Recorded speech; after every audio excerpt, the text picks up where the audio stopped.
Y diesel and petrol prices are rising. Hello दोस्तों, मेरा नाम है सुयश माहेश्वरी और आप देख रहे हैं मनीड व्हील्स, जहां मैं रोज़ाना ऑटोमोबाइल से जुड़ी हुई खबरें आप तक पहुंचाता हूं हिंदी में। तो चैनल को सब्सक्राइब कर लीजिए, बेल आइकन को प्रेस कर लीजिए रोज़ाना ऑटोमोबाइल से जुड़ी हुई खबरें सबसे पहले देखने के लिए।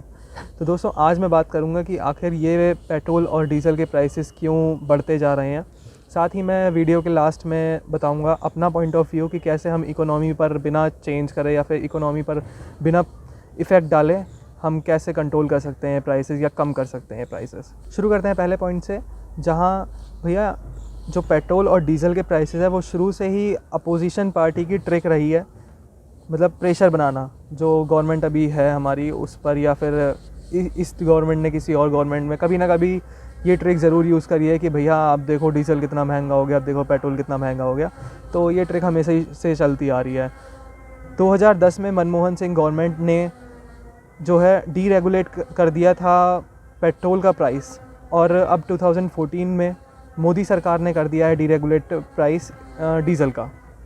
तो दोस्तों, डीरेगुलेशन का मतलब होता है कि मतलब ये जो प्राइस हैं ये डिसाइड करेगा इंटरनेशनल मार्केट, जैसे गोल्ड, कॉपर, सिल्वर, इन सब के जो मार्केट होते हैं वो इंटरनेशनल मार्केट डिसाइड करता है। वैसे ही पेट्रोल और डीज़ल के जो मार्केट है ये भी जो पेट्रोल और डीज़ल का प्राइस है ये भी अब इंटरनेशनल मार्केट ही डिसाइड करेगा। तो टेक्निकली मैं ये कह सकता हूँ कि जब जब इंटरनेशनली क्रूड ऑयल, पेट्रोल या डीज़ल महंगा होएगा तभी इंडिया में महंगा होएगा, और जब वहाँ सस्ता होएगा तभी यहाँ सस्ता होएगा। तो अब सवाल उठता है कि भैया जब 2020 में पेंडेमिक आया था, लॉकडाउन रहा था इतने टाइम, तो क्रूड ऑयल बहुत बड़ा क्रैश आया था क्रूड ऑयल में। मतलब इंटरनेशनली बहुत प्राइस कम हो गया था, लेकिन इंडिया में तो नहीं हुआ कम। इंडिया में पेट्रोल का प्राइस भी उतना ही रहा, डीजल का प्राइस भी उतना ही रहा। क्यों रहा है ऐसा? तो मैं बताता हूँ कि यहाँ की सरकार ने, मतलब मोदी सरकार ने जो टैक्सेस हैं वो बढ़ा दिए थे लॉकडाउन के टाइम पर। यानी हमें पता ही नहीं चला कि इंटरनेशनल मार्केट में कम हुआ या ज़्यादा हुआ। तो जैसे ही उन्हें कम रेट मिले तो उन्होंने टैक्सेस बढ़ा दिए, तो हमें उतना का उतना ही मिला डीज़ल और पेट्रोल। और साथ ही अब इससे हमें क्या फ़ायदा हुआ? हमें फ़ायदा बहुत हुआ। जो हमारे माइग्रेंट्स हैं, जो बेचारे एक शहर से दूसरे शहर जा रहे थे अपने घर, और जो गरीबी रेखा से नीचे आते हैं लोग बाग, उन लोगों को ये पैसे गए हैं जो टैक्सेस बढ़ाकर मुनाफा कमाया है सरकार ने।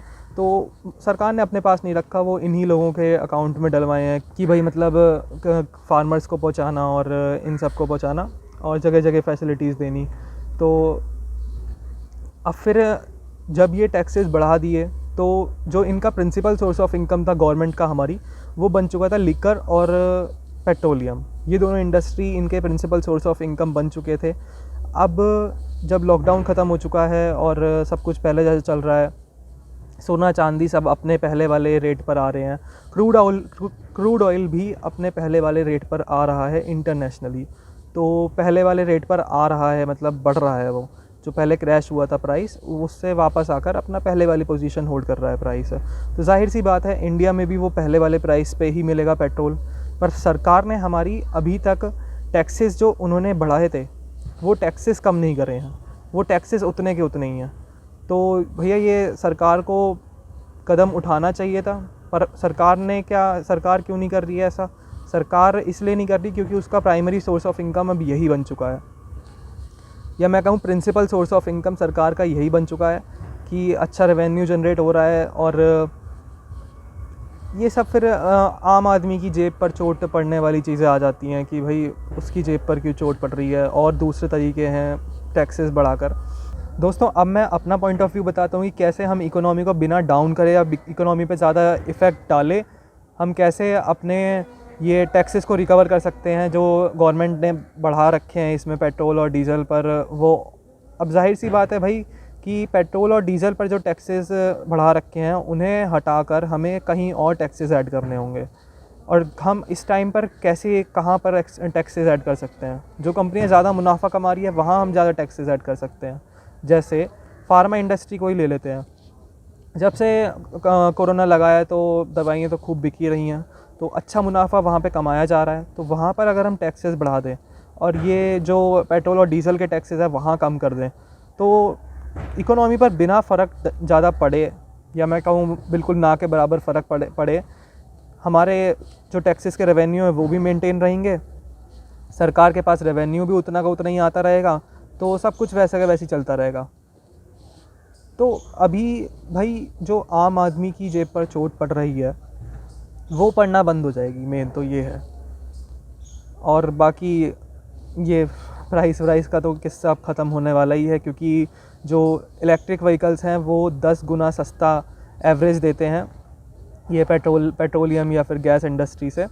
जैसे मान लीजिए 100 रुपये में 1 किलोमीटर गाड़ी चल रही थी पहले, तो अब वो गाड़ी 10 रुपये में चलेगी 1 किलोमीटर। तो कुछ एग्जांपल है, वैसे 100 रुपये में 1 किलोमीटर चलने लगी तो भैया लैम्बोर्गिनी तो नहीं है। बाकी देखते हैं आगे सरकार क्या एक्शन लेती है, जल्द से जल्द सरकार को लेना चाहिए ये एक्शन। दोस्तों आप नीचे कमेंट करके बताइए आप क्या सोचते हैं ये बढ़ते हुए प्राइसेस को लेकर, कैसे सरकार को कदम उठाने चाहिए आगे के लिए। मैं सुयश माहेश्वरी इजाज़त लेता हूँ, कल फिर मिलेंगे ऑटो चैट के नए एपिसोड में, तब तक के लिए जय हिंद।